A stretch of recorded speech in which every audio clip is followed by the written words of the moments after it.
बिस्मिल्लाहिर्रहमानिर्रहीम। अस्सलाम वालेकुम क्लास 10th। आज केमिस्ट्री हमारा acid basis and salts lecture number 26 है। आज जो हमारा टॉपिक है वो स्टमक एसिडिटी। स्टमक एसिडिटी के हवाले से हमने पढ़ना है, तो इसमें मुख्तलिफ शॉर्ट क्वेश्चन भी हैं। ये पूरा टॉपिक इंपॉर्टेंट है, बोर्ड में अक्सर और बेशतर इसमें से कुछ ना कुछ पार्ट आ जाता है, तो आप इसे ध्यान और तवज्जो से पढ़िएगा। जो बायो के स्टूडेंट हैं वो इसे आसानी से समझ सकते हैं।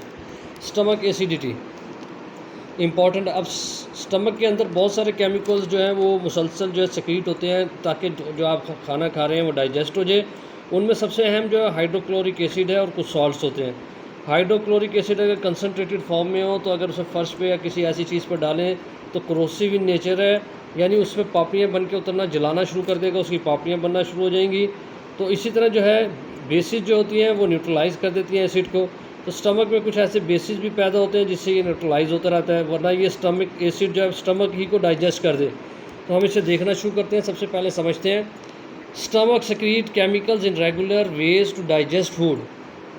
These chemical mainly consist of hydrochloric acid along with other salts. Although hydrochloric acid is highly corrosive, but stomach is protective from its effect because it is lined with cell that produce a base।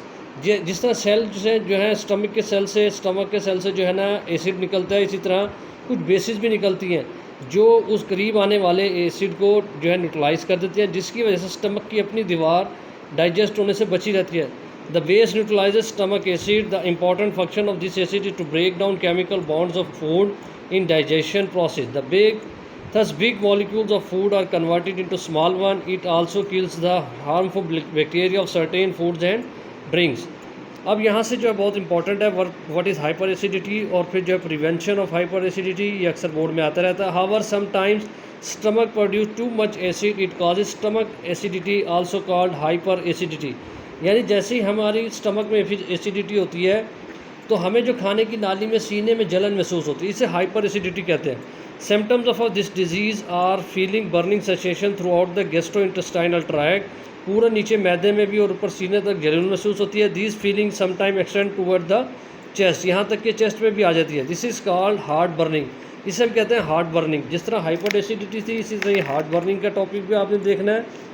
अब जो है ये topic हो गया। अब next question बन सकता है जो बेस्ट प्रिवेंशन फ्रॉम एसिडिटी, वो है अवॉइडिंग ओवर ईटिंग, ज़्यादा ना खाया जाए, एंड स्टे अवे और दूर रहा जाए from fatty acid and spicy food.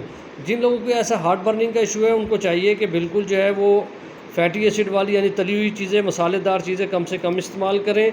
Simple and regular eating, सादा खाना खाएँ और जो है वक्त पर खाएँ। Remaining in upright position for about 45 minute after taking a meal. खाना खाने के बाद तकरीबन 45 मिनट तक सीधी पोजीशन में रहें, बैठे रहें या खड़े चलते फिरते रहें, लेटे ना। Keeping the head elevated while sleeping, जब सोने लगे तो अपना तकिया ऊंचा रखें ताकि आपका सर ऊंचा रहे। तो इसको जो है ना इस टॉपिक को याद करें इस पॉइंट ऑफ व्यू से जो मैंने आपको हाइपर एसिडिटी और हार्ट बर्निंग और best prevention of hyper acidity बताया है। इसको देखिए, समझे और इसे याद करें। अस्सलाम वालेकुम।